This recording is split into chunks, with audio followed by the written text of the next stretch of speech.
Quand je parle de Saturne et de retour sur le Saturne natal, je ne m'exprime pas bien. Il n'y a pas de retour sur le Saturne natal, c'est une expression d'astrologue, ça. Et le Saturne natal, il n'est plus là. Et donc, par contre, il retourne sur l'étoile correspondant au Saturne natal. C'est la différence. L'étoile fixe correspondant au Saturne natal.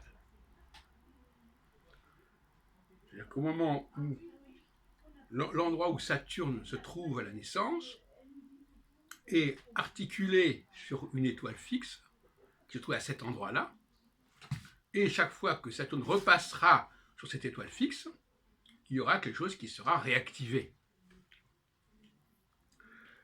D'ailleurs, d'une manière générale, et pour l'instant ce n'est qu'une esquisse, on sait par exemple que l'ascendant, c'est aussi au départ une étoile fixe, c'est-à-dire c'est l'horoscope. L'horoscope, c'est qu'est-ce qu'on... Dans le mot scope, il y a mot scope. Scope, ça veut dire regarder. Ça ne peut pas être une planète, puisque les planètes, il y en a très peu finalement. Mais ça peut être une étoile, l'étoile qui se lève à l'horizon. Et ça nous renvoie éventuellement aux travaux de Michel Gauquelin, mais là-dessus, je suis très, très prudent. Peut-être que lorsque Saturne passe à l'horizon de la naissance, en fait, il faut aussi tenir compte de l'étoile qui se trouve à ce moment-là. Bon. Toujours la nécessité d'articuler la planète et l'étoile. Maintenant, je reprends un exemple pour illustrer mon propos, un nouvel exemple, c'est celui d'Albert Einstein. Albert Einstein est né en 1879. Et donc, il aura 30 ans en 1909. Et il aura donc 28 ans en 1808. Et en effet, quand on regarde la biographie d'Einstein, parce que ça se trouve notamment sur Wikipédia, qu'est-ce qu'on nous dit pour 1909? Alors que généralement, c'est vrai qu'il avait commencé à publier dès 1905, mais on nous dit, en 1909, Albert Einstein est reconnu par ses pairs, en particulier Planck et Nernst, qui souhaitent l'inviter à l'université de Berlin. Le 9 juillet 1909, il est distingué, il a donc 30 ans, il est distingué honoris causa par l'université de Genève. Il devient la même année professeur associé à l'université de Zurich, en Suisse. Bon. Et etc. Donc effectivement, en 1911, donc il a 32 ans, il devient professeur à l'université allemande de Prague, et il est invité au premier congrès Solvay, en Belgique, qui rassemble les scientifiques les plus connus, et il rencontre à cette occasion Marie Curie, Max Planck, Paul Langevin. Et revenu à Zurich en 1912, il devient en 1913 membre de l'Académie des sciences de Prusse. Voilà. Donc on ne peut pas dire qu'il n'a pas été, sa trentaine n'a pas été glorieuse. Et alors, quand on regarde 1939, c'est-à-dire 30 ans plus tard,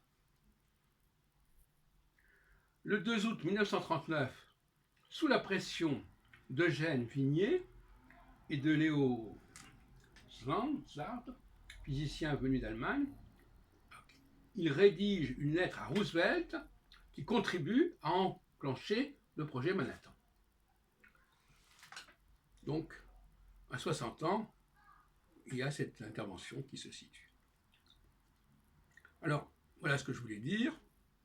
J'aurai cette occasion, bien entendu, dans l'avenir, de prendre d'autres exemples pour illustrer ma thèse selon laquelle il y a un certain nombre de personnages, d'êtres humains, qui naissent avec cette capacité de capter une énergie particulière qui leur donne un rayonnement social fort autour de l'âge de 30 ans. Et sur le plan de la biographie, de la recherche biographique, c'est intéressant parce que ça permet de structurer de travail biographique. Jusqu'à présent, ce n'était pas le cas, on n'avait pas de modèle. Et ça permet de dire, bon voilà, qu'est-ce qui s'est passé à ce moment-là? Et on s'aperçoit que dans bien des cas, c'est à ce moment-là que les choses se sont jouées. Prenons le cas d'André Barbeau, né en 1921. Eh bien, c'est quand il a une trentaine d'années, au début des années 50, qu'il prend une certaine dimension dans le milieu astrologique, qu'il dirige des numéros, enfin des volumes aux éditions du CIA sur Sol et Lune, Jupiter, Saturne, etc. Après, il y aura, un peu plus tard, alors en 53, il y a le congrès de Paris, le grand congrès international de Paris, où on le voit jouer un rôle important. Bon, là, il a 32 ans. Et puis, il est déjà, où il va devenir vice-président du Centre national d'astrologie. Il va publier en 1955 Défense et illustration de l'astrologie, l'édition Grasset, la collection dirigée par Raymond Abellio.